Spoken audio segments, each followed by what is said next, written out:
Game 2 between Indiana and Atlanta. And prior to the tip, it is Danny Granger with a very important presentation to Paul George.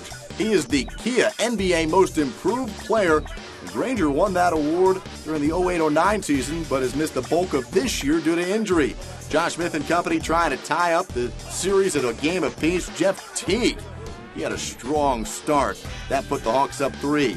Here comes Paul George, who had a triple-double in game number 1 and feeling it here. Indiana by 2.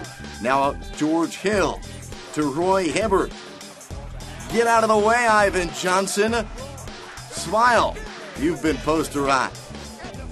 11 first-half points for Hibbert, as there is nothing Ivan Johnson can do about that. Another high flyer. This is Gerald Green coming off the bench, making an impact. 8 points in the first 2 quarters. This is a big-time throwdown. It was a 10-point lead for the home team after Green got them on their feet in Indianapolis. Hawks hanging around, though. Al Horford, uncontested, put back off the Jeff Teague miss. Horford 8 in the first half. More of Horford playing defense this time. Comes up with a loose ball.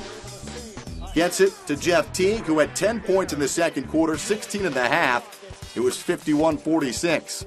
But how about the reserves really stepping up for the Pacers? DJ Augustine from downtown. Bench points in the first half, 24-6 in favor of Indiana. They led it by 9 at the break, and then the high-flying action continued in the second. Paul George from George Hill. Now George Hill to Paul George, and he goes in with the lay-in. George, game-high 27 points to go along with 8 rebounds, 4 steals, 77-65. David West, the long pass. Gerald Green, take one more look. Green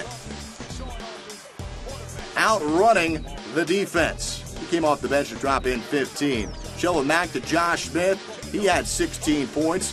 Back down to a 10-point deficit for the team wearing red, but just way too much of the number 3 seed in the Eastern Conference. George Hill, 22 points on 4 of 7 from downtown. Pacers win it going away, 113-98. Free throws, a big storyline here. Atlanta just 11 of 20. Indiana, 21 of 29. And the Pacers have a commanding 2-0 advantage.